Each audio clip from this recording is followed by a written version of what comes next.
Hello wapendwa, leo nimetengeneza pilipili ya maembe. Pilipili zipo za aina nyingi, lakini mimi leo nimetengeneza pilipili ya maembe. Sasa angalia video yangu hii ili nikufundishe jinsi ya kutengeneza pilipili tamu na nzuri kama hii.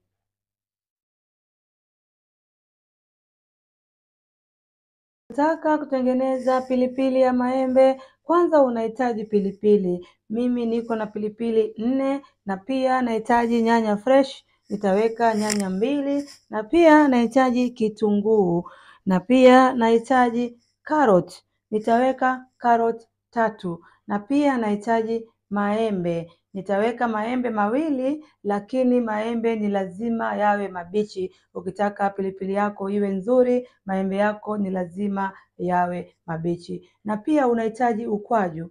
Huo ni ukwaju ambao nimeuchemsha nikauchuja, lakini pia unaweza ukanunua ukwaju ambao tayari umeshatengenezwa. Na pia nahitaji vitunguu swaumu na tangawizi mbichi, hiyo nimeisaga kwa pamoja. Na pia nahitaji paprika ya unga, na kisha nahitaji chumvi, hiyo ni chumvi. Na pia nahitaji nyanya ya kopo, hiyo ni nyanya ya kopo. Na pia nahitaji mafuta ya kula kwa ajili ya kukaangia pilipili zangu. Jamani, kwa wale wasiojua ukwaju, huu ni ukwaju mzima. Unaweza kununua kama huu ukatengeneza mwenyewe nyumbani, au kanunua ambao umeshatengenezwa. Na sasa nitaweka kitunguu changu kwenye mafuta ambayo yameshapata moto kama hivi.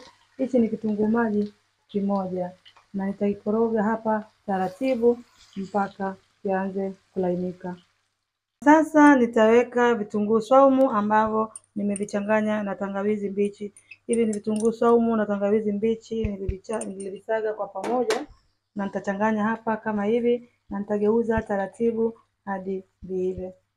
Na sasa nitaweka pilipili zangu ambazo nimezikata vipande vidogo vidogo, na pia nitaweka nyanya. Hii ni nyanya fresh ambayo nimeikata vipande vidogo vidogo, na pia nitaweka maembe. Hivi vitu vyote nitaviweka kwa wakati mmoja ili viive kwa pamoja. Na sasa naweka maembe yangu. Maembe ni lazima yawe mabichi. Na pia nitaweka carrot. Hizi ni karoti zangu ambazo nimezikata vipande vidogo vidogo, na kisha nitaweka nyanya ya kopo. Hii ni nyanya ya kopo, nitaweka vijiko 2 kama hivyo, na pia nitaweka paprika ya unga, na kisha nitaweka chumvi. Hii ni chumvi jamani.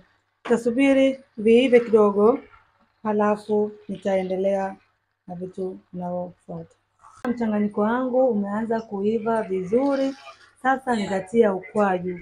Huu ni ukwaju ambao nimeuchemsha kisha nikauchuja vizuri. Unaweza ukanunua ukwaju kutoka dukani ambao umeshatengenezwa na ukachanganya, pia unakuwa ni mzuri. Na kisha nitafunika ili ichemke iive taratibu. Na sasa pilipili yangu imeiva vizuri kama inavyoonekana. Pilipili hii ni nzuri na tamu sana. Unaweza ukalia pilau, ukalia biriani, ukalia wali na vyakula vingine.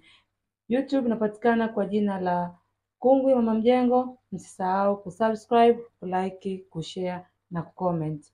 Tukutane tena somo lijalo. Asanteni sana kwa kuangalia video yangu.